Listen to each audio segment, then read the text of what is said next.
Hey, it's your boy Kai, and welcome to Kyrus Watches Gilmore Girls. Today, we're going to be watching and recapping season 4, episode 20 of Gilmore Girls. We are almost at the season finale, the one that everybody's been telling me that I need to watch live because apparently some stuff goes down. So we're here, season 4, episode 20. Before we get started, be sure you follow me on YouTube. If you are enjoying these breakdowns, be sure to follow me on YouTube. Just type in The Vibe with Kai, hit that subscribe button, and follow me. I don't think you'll regret it. Also, be sure to get your Gilmore gear. Just visit my website at thevibewithkai.com, where I'm always posting things that you can share with your friends, like shirts and aprons and bags, all that stuff. You can get it. Last but not least, you can follow me on your favorite social media platforms. Follow me on Facebook, Instagram, Twitter, Pinterest, TikTok, whatever you use. Follow me at The Vibe with Kai, where I'm always posting things that'll help you do good, feel good, be good, and live a good life full of good vibes. Let's get started, my friends. We are recapping season 4, episode 20, entitled Luke Can See Her Face. The episode starts off, we see Lorelai sitting outside of Luke's diner. She is sitting there. It is 5 o'clock in the morning. She has already had major pots of coffee. She cannot sleep, so she's calling the inn to leave herself messages because she is just anxiety ridden because she has a big event. I'm not event, but like the opening of her inn that she's been working so hard on. A lot is on her mind, so she can't really sleep. She goes over to Luke's, as she would do. I would not expect her to go anywhere else. And of course, Luke once again proves that he is the best person in the show, physically lifts her up and gives her oatmeal and coffee. What more could you ask for? In comes the good old Kirk. Kirk gets there early because he wants to sit in a specific seat. That specific seat just happens to be the one that Lorelai sat in. Luke has another job here, just like he has so many jobs. His job in this episode was to provide additional comic relief. Move on over to Suki over at the inn, and she obviously knows that her and Jason have broken up. So what does she do? She tries to hook her up with this man, which doesn't work out because good old Luke once again coming in the clutch. If this picture doesn't describe their relationship, I really don't know what does. She literally goes over to Luke, wraps his arm around her, and says, this is my special friend. Luke plays along because that's Luke, and the guy's like, ooh, I'm out of here. I'm going. Little do we know, Luke might be catching a little bit of the feels. I mean, we know this, but I think he's trying to confirm it. So what does he do? He goes over to the local bookshop, picks up a couple books, and in that thing in his hand, young ones, that is called a cassette tape. Do you know what a cassette tape is? I do. My first cassette tape that I ever bought was Big Willie Style by Will Smith. I still have it to this day. I have nothing to play it on, but I still have it. Now this cassette tape, it's talk about love. It's talk about love. I think he's trying to confirm how he should go about approaching love. I think he's in love. We all know he's in love. We all know with who as well. Shout out to Dean and Lindsay and their fantastic relationship that they have here. In this scene, Lindsay shows up to Dean because Dean's working late hours at the inn because Lindsay is home and bored and she wants to go out with her friends. But Dean is working some late hours because she wants all of these things. So Dean is like, okay, if we want to have these things, I have to work. And she's like, come with me. So she was not in a good mood. They argue. Dean is not happy. But here's the thing. I read somebody online. They were saying that, Dean was toxic to Lindsay. Obviously, something happens later on in the season that I'm sure I'll find out about. But even with that said, I'm not there yet. I'm at this point right here. I do think Lindsay is in the wrong. I don't think that she should have approached him this way in public. But that's just me. Shout out to Lindsay, by the way. I don't know if you know this or not, but Lindsay is played by an actress by the name of Ariel Kebbel. Now, Ariel Kebbel, she might be like this one-off character on Gilmore Girls, but Ariel Kebbel is actually quite the legit actress nowadays. Dare I say she's probably one of the most successful actresses from like side characters from Gilmore Girls to come out of the show, believe it or not.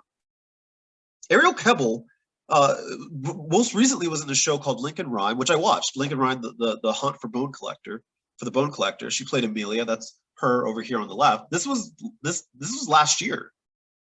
She was a main character in this very well, I wouldn't say popular, but it was a very big show that was on TV.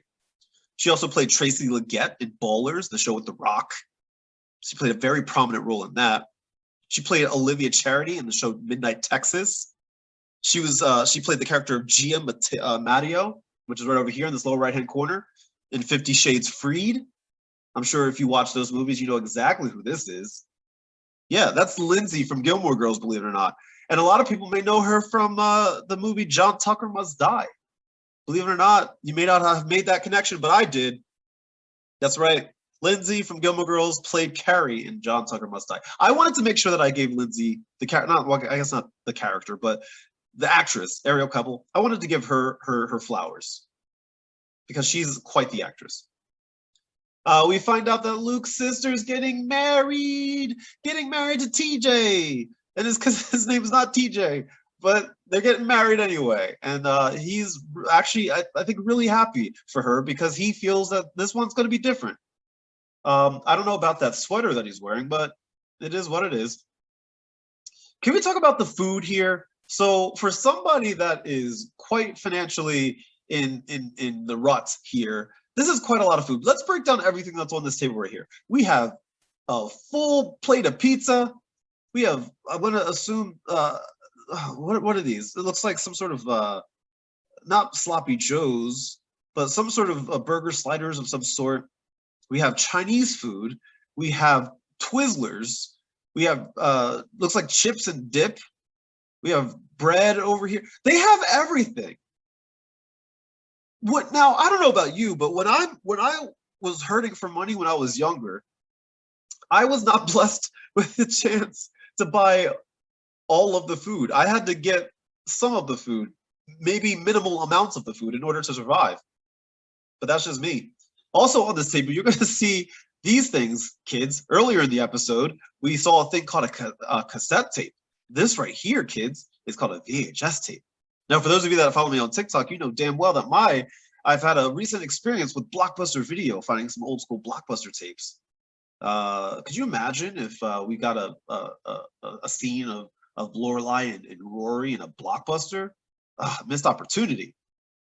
Scoot on over to New York, where Luke goes to go visit Jess, or not New York. Is it New York or Philly? I thought he was in Philly, but they said New York. Later in the episode, Luke said he went to New York, but I thought he was in Philly, but that's just me.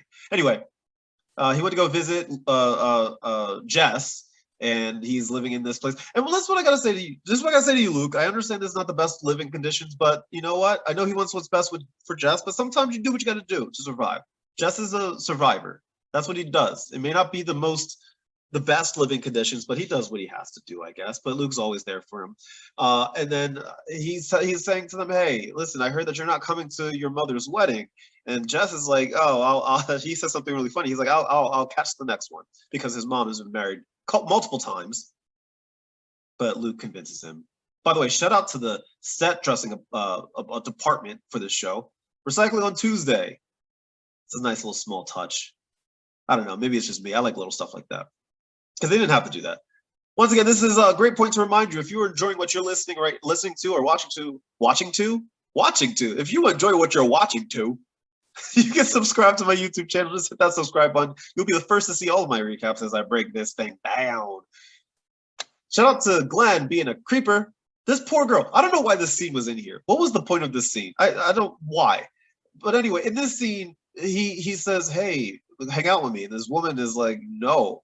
And he's like, "Why?" And she's like, "I'm busy." And he says, "Why? What do you mean? You don't go to bed till 10:30. And she says, "What, you're spying on me?" And he says, and I quote, "Shut your blinds if you don't want to be spied on," or whatever it is, something along those lines. That's creepy. I don't know why they put that in here. That's just creepy. Luke is listening to a cassette tape. And this is where we get the title of the episode. The title of the episode is Luke Can See Her Face. And in here, the cassette tape is saying, picture her, or picture the person, whomever it may be, him, her, whoever it may be. Picture that person, picture the person that you would, look at or think of when certain situations happen in your life. And I mean, it's a lot of people are saying, okay, it's obviously about the Lorelai. I think that's what they're alluding to here. I don't think there's anything too deep about it. I might be wrong. I don't know. I'm watching this for the first time. I think people forget that sometimes. I think people are like, Kai, you're wrong because later on in the season, this happens. I'm like, okay, sure. But I also have not been to that point yet. This is my first time watching. Let me live in my ignorance, damn it. This is the doctor. So the doctor, the reason I'm putting out this doctor is that we find out that Asher, AKA Mr. Loverboy of students at Yale, he is in the hospital because he apparently has angina. Now, if you don't remember that word, I mean, I remember it because it's a funny word, but angina is also what Richard suffered from in the first, I think it was the first season when he was in the hospital. So he also suffered from angina.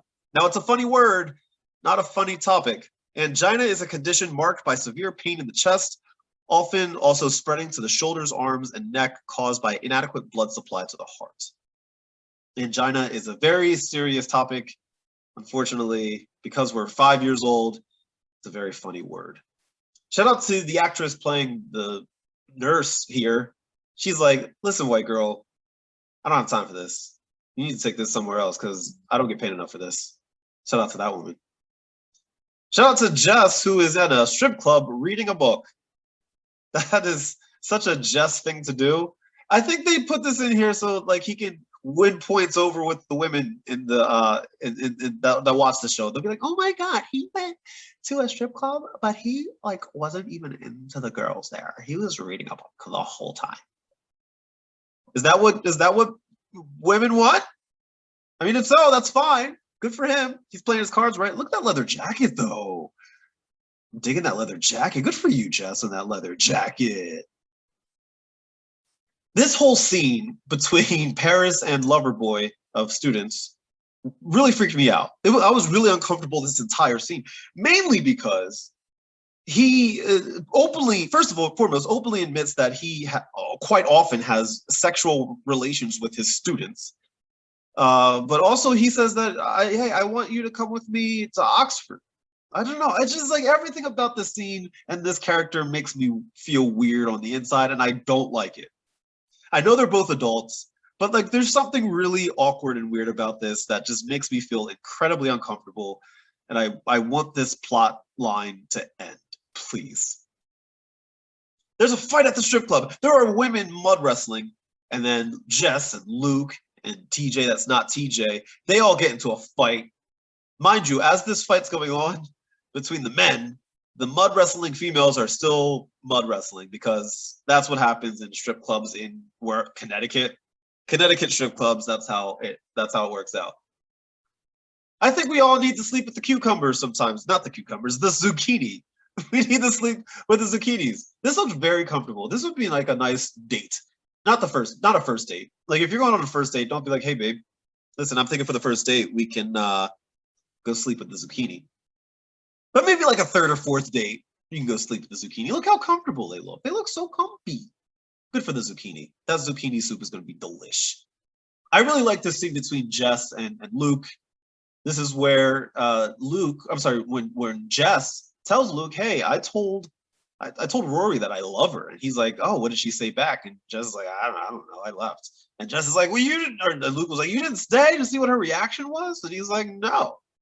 And Luke was like, you're going about this all the wrong way. And then he starts spitting some knowledge based off of those cassette tapes that he has.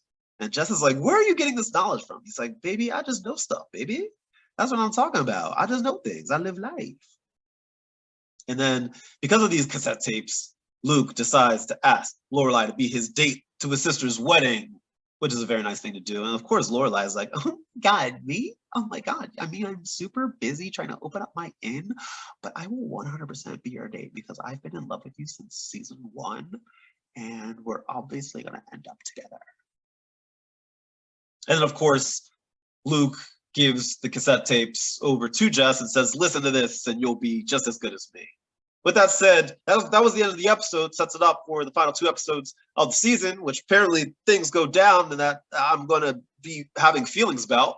But what about this episode? What did I think of this episode? What is my episode score? My episode score is a 6 out of 10. Now, before you're sitting here being like, that's awful, I really like this episode, keep in mind, that you can't take the knowledge of the future right now, for me, right? If you can give it whatever score you want, right? But for me, I can't take the knowledge of the future and give it a higher score. I can't say, oh, well, this set up this moment in the future, because I don't know what it set up, right? I just have to take it at face value right now. So at face value, I give this a 6 out of 10. It was an okay episode. I mean, if it sets things up, if it was exposition, then so be it. It was exposition. But for me, it was just okay. With that said, thank you so much for watching. Once again, be sure to follow me on my YouTube channel. Hit that subscribe button. Hopefully you don't regret it. Hopefully you'll enjoy it. Hopefully you'll continue to watch it. And of course, you can follow me on your favorite social media platforms. You can follow me on Instagram, Twitter, TikTok, Facebook, whatever it is that you use. Follow me at The Vibe of Kai. You won't regret it.